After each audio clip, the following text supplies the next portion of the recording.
उमरगा शैक्षणिक क्षेत्रात सर्वच शैक्षणिक गुणवत्तेच्या स्पर्धा सुरू झाल्या आहेत। राष्ट्राची प्रगती ही शैक्षणिक गुणवत्तेवर अवलंबून आहे।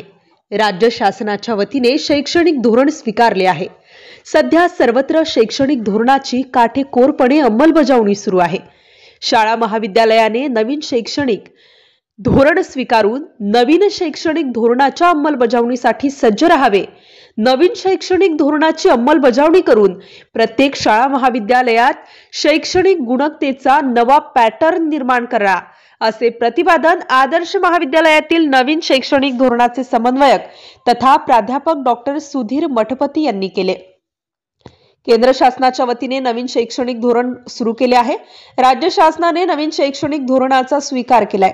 नवीन शैक्षणिक धोरणाची काटेकोर अंमलबजावणी व्हावी यासाठी 1 जानेवारी ते 31 जानेवारी या कालावधी दरम्यान शहरी व ग्रामीण भागातील शाळा महाविद्यालयामध्ये नवीन शैक्षणिक धोरण जनजागृती अभियान सुरू करण्यात आले आहे।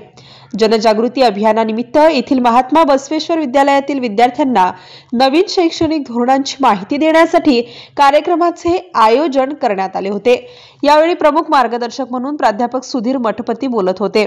प्राध्यापक डॉक्टर तानाजी पवार, मुख्याध्यापक नेताजी गायकवाड, प्रभारी मुख्याध्यापक शरद गायकवाड, ज्योत्स्ना पाटील यांची प्रमुख उपस्थिती होती।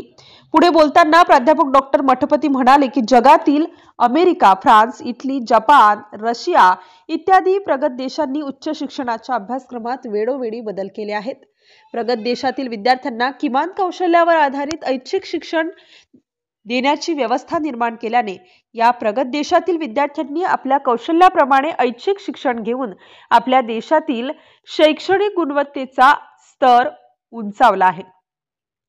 बदलत्या काळानुसार शिक्षण पद्धतीमध्ये बदल घडवून विद्यार्थ्यांना नवीन शैक्षणिक धोरणात तरतूद करण्यात आली आहे। बदलत्या काळाप्रमाणे आधुनिक तंत्रज्ञानाचे शिक्षण घेण्यासाठी शाळा महाविद्यालयांनी सज्ज राहिले पाहिजे, असे आवाहन प्राध्यापक डॉक्टर मठपती यांनी केले। यावेळी इंग्रजी विभागाचे विभाग प्रमुख प्राध्यापक डॉक्टर तानाजी पवार यांनी नवीन शैक्षणिक धोरणाची यशस्वी पार्श्वभूमी स्पष्ट केली। प्रास्ताविक शरद गायकवाड यांनी केले तर सूत्रसंचालन रवींद्र पोद्दार यांनी केले। आभार ज्योत्स्ना पाटील यांनी मानले। कार्यक्रमासाठी विद्यार्थी, शिक्षक मोठ्या संख्येने उपस्थित होते। मारुती कदम, उमरगा, धाराशिव।